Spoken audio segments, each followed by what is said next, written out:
انسان کی جب تک سانسیں جاری ہے اس وقت تک وہ اس دنیا کے گھر میں امتحان کے لیے مصائب اور آزمائش کا نشانہ بنتا رہے گا۔ تو سنو اللہ کیا فرماتے ہیں، اور ہم بطریق امتحان تم میں سے ہر ایک کو برائی بلائی میں مبتلا کرتے ہیں۔ آزمائش کا راز یہ ہے کہ آزمائش نعمت کے مد مقابل ہے۔ جس پر اللہ تعالیٰ کی نعمت زیادہ ہوگی اس کی آزمائش بھی بڑی ہوگی،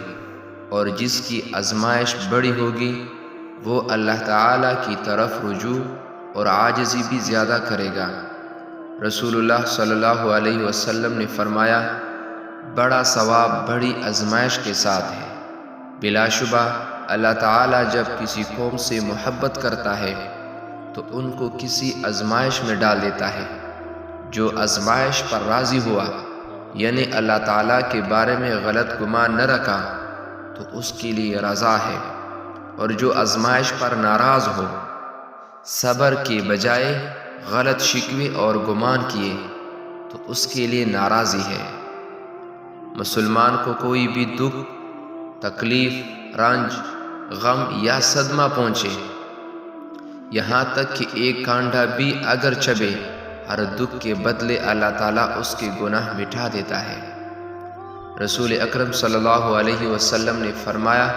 کہ اللہ تعالیٰ فرماتے ہیں، میں جس کی دو محبوب چیزیں واپس لے لوں اور وہ صبر کرتا اور ثواب کی امید رکھتا ہے تو میں جنت کے علاوہ اس کے لیے اور کسی ثواب سے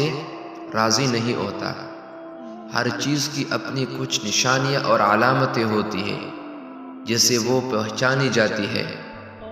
اور چونکہ اللہ تعالیٰ نے اپنی رضا اور اپنی خوشی کو بندے پر اپنی سب سے عظیم نعمت کے طور پر یاد کیا ہے، ایسی نعمت جس کا کسی دوسری چیز سے مقایسہ نہیں کیا جا سکتا، اور اکثر لوگوں کے دل میں کبھی نہ کبھی یہ سوال ضرور اٹھتا ہے کہ ہم نماز پڑھتے ہیں تو کیا خدا ہم سے راضی ہوا یا نہیں؟ چنانچہ اللہ کے اپنے کسی بندے سے راضی رہنے کی کچھ علامات بیان کی گئی ہے جن سے انسان مطمئن ہو سکتا ہے کہ اس کا پروردگار اس سے خوش ہے یا نہیں۔ تو سنو وہ دو نشانیاں، کسی بندے کا اپنے پروردگار کی قضا اور فیصلوں پر راضی رہنا، اور اس کے کسی فیصلے کے خلاف حرف شکایت زبان پر نہ لانا، اس بات کی دلیل ہے کہ اللہ اس بندے سے خوش ہے۔